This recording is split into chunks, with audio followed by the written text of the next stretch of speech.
Okay, hello. This is my first YouTube Live, and I'm excited to be here with you. I'm getting started, I think, a little early, right on time. I am Rachelle Doorley, and I am the author of this book, TinkerLab, a hands-on guide for little inventors. And I am really excited to be here with you today. My plan is to share some very easy hands-on activities that you can do with your kids at home during this really difficult time. All of these activities were designed before the COVID-19 came into our lives.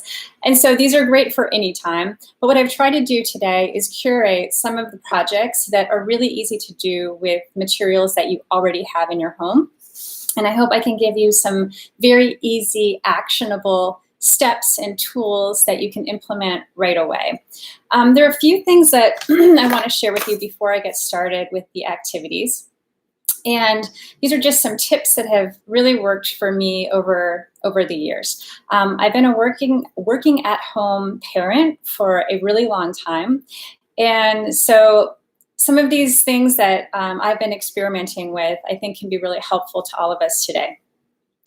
The most important thing that I want to share with you, fellow parents, is to just keep things simple. You don't have to overschedule your kids. You don't have to feel like you need to fill them up with every single activity to keep their days really full and busy.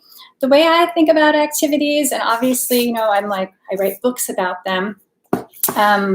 So I'm not opposed to activities, but the way I think about them is they are a tool to connect with your child and to invite them to play, just to give them some open-ended avenues for them to express themselves, follow their curiosities, dream, imagine, all of these things. So when you think of activities, I don't want you to think that you have to fill all of their time with a ton of different things. More so, think of activities as a way to just bring more joy into your family's life. The way that I think about setting up activities is as an invitation to play. So there's no expectation that kids have to do things in a certain way. It's more to set something up and say, what can you do with these things? And then see what they do, see how they follow their interests and curiosities. Okay, so the overarching theme today is to keep things simple. I'm going to share some really simple activities with you. And then I just have 3 major tips that kind of fall under that umbrella of keeping things simple. The first is to let kids play. So as I said a minute ago, this is all about exploration and play. And so if they are enjoying themselves, if they are having fun, then they are going to be learning, they're going to be engaged, and it's going to make your life a whole lot easier. So that's the first thing. The second thing is I like to set up what I call invitations to create. And I'm going to demonstrate what that is for you today. But essentially an invitation to create is where you set materials up and then you say something like, I wonder what we can do with these materials, or what could you create with what we've put in front of us today? And you can also say, what could we create? And, be a co-creator with your child if you have time and capacity to do that. So we're going to talk about invitations to create. And it's a really, really great tool. And then the third thing I want you to think about is to focus on process rather than product.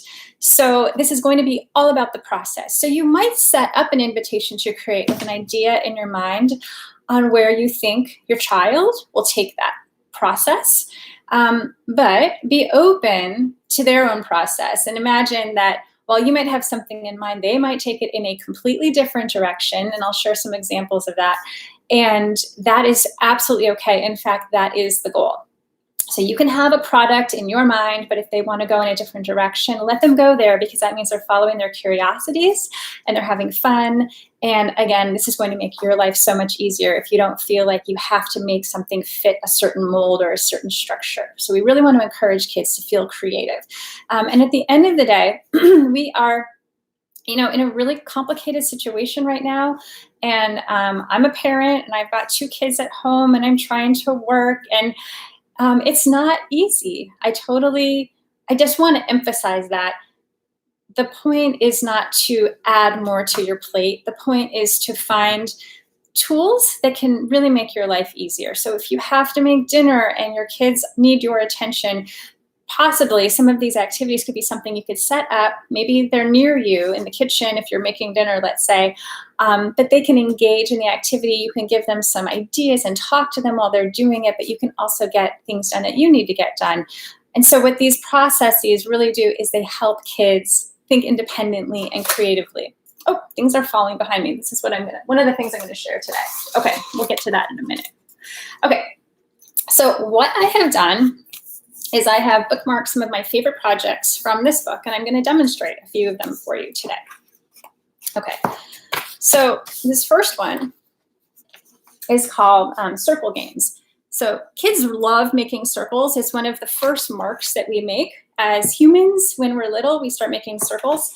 And then this first project I'm going to share is to take paper plates and use them as a drawing surface. So what I've tried to do today is gather materials that you might already have at home that will be easy for you to find. And paper plates, something I have a fair number of in my house. The cool thing about this is you're not actually going to waste the paper plates unless you want to. You can, but you can invite your child to draw on the back of them, and then you can still use the paper plates for eating. So what I would do for this setup is I would set up a paper plate, and I would set up some markers and just put that on the table, and I can just show you. I had this all set up with 2 cameras, and YouTube Live is not allowing me to have my overhead camera shoot down on the table, so I'm just going to move this over. So you can set up your table something like this, okay? And then you can just say to your child, okay, so I wonder what we can create with these materials, and then they'll have fun with it. So if you think of it this way, you could offer them just markers and paper, and that's pretty standard and what lots of kids are familiar with. But if you add in a paper plate, it just creates another element of play to them where they're like, oh, this is an interesting idea that I could draw on something that's not something I would typically make art on. Okay, so that's idea number 1, paper plates and markers. Okay, moving on. Okay, idea number 2 is to make gumdrop sculptures. Now, all you need for this are toothpicks and grapes or gumdrops or marshmallows. Okay, so I'm excited about this one because we have a bunch of marshmallows in our house, and I do not want my kids to be eating them, frankly. So I'm not sad about wasting these marshmallows. But you know, if my kids' hands are clean, technically they could eat them afterwards. But what you're gonna do for this, set up a bowl of your grapes or your marshmallows or your gumdrops and some toothpicks. Now, grapes are great because after they make them, they can eat the project and it's healthy. Okay, so your setup would be something like that. That's all you have to do. You just put some grapes or marshmallows in a bowl and some toothpicks. And then you can sit down with your child and you can show them how this works, but then you can invite them to build. So they can take their toothpick and their marshmallows and they can start building little structures. And you can show them how to build a triangle. Triangles is super strong structure. If they made this into a rectangle, I will show you how the rectangle is not quite as strong as a triangle. Okay, got a rectangle. So the rectangle or the square is not as strong as a triangle because you can see it can bend into a diamond shape. But if you take one of these out and you make it into a triangle, it's not really going to change its shape. And then from there you can build on and you can make little 3-dimensional structures. Let's see if I can pull one together pretty quickly for you here. Okay. And that could even be something you set up on the table ahead of time. So this could be your setup, your invitation to create, and they can see right away, oh, I see, I can connect my pieces with toothpicks. Okay. So that, my friends, is number 2. We've got 2 setups now. Very, very simple. Okay, the third one might be the one behind me. Let's see. The next setup. Okay, yes, we are going to talk about making marble runs. Okay, so marble runs, all you need to do for this is raise a recycling bin.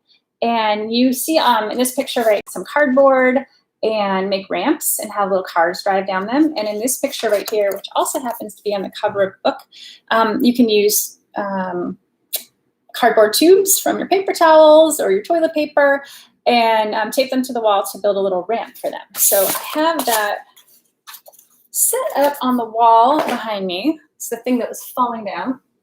Okay, so a lot of us have cardboard tubes. All you need for this are some cardboard tubes and some tape, whatever color you happen to have.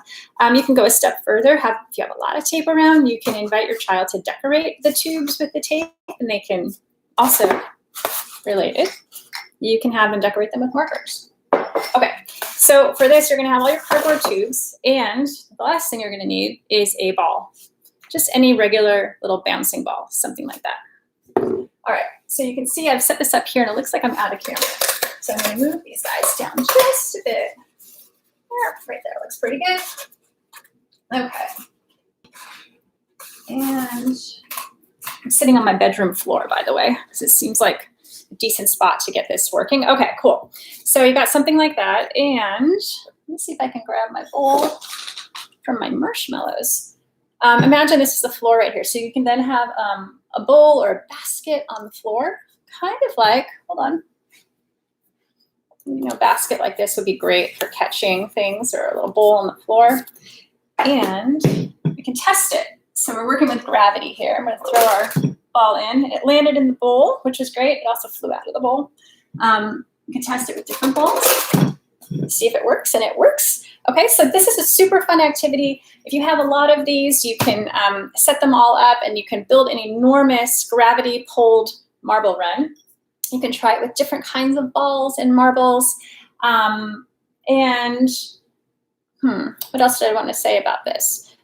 You can also cut them up into pieces. And I don't have a pair of scissors here, but you can even cut them in half. So it makes like a half tube, and you can experiment with that and see what that does. But what you can actually, when you're playing with these, you can try angling them in different ways and catching your ball in different ways. So it's just a fun engineering project for kids, and all you need are tape, cardboard tubes, and a ball. That's it. Pretty easy.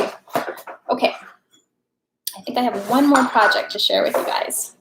Let's see what it is. Okay.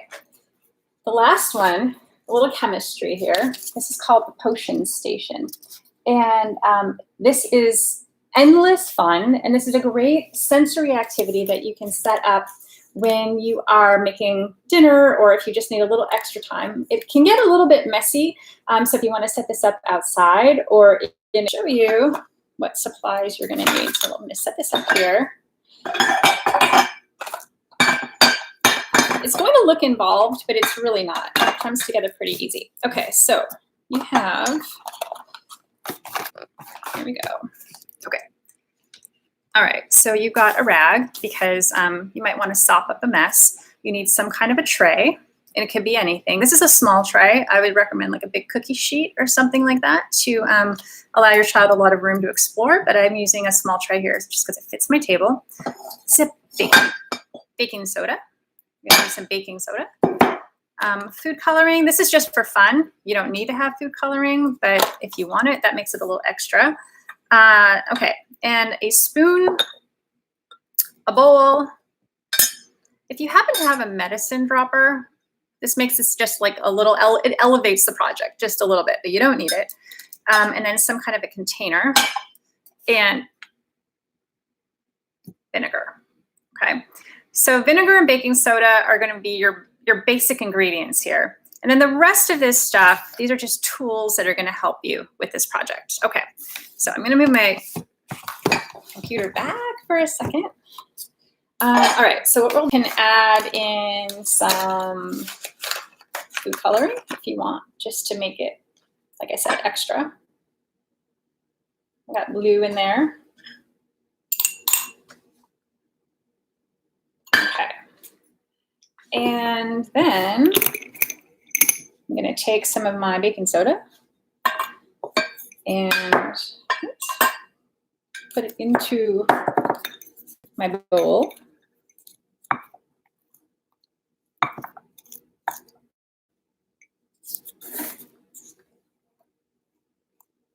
Okay.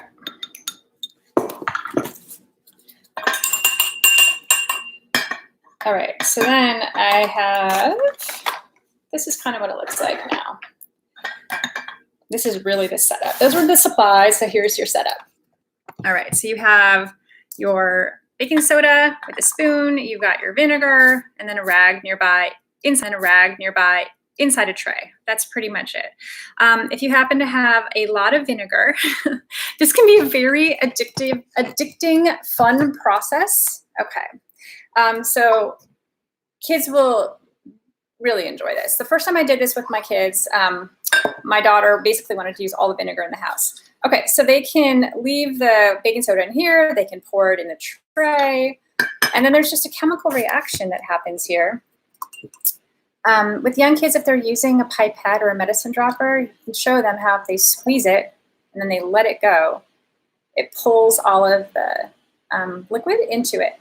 One thing kids think that they want to do when they're using this is they think they squeeze it and then they hold it, but it doesn't bring the liquid in until you let it go. So you have to squeeze it, let it go, and then they can play with creating chemical reactions.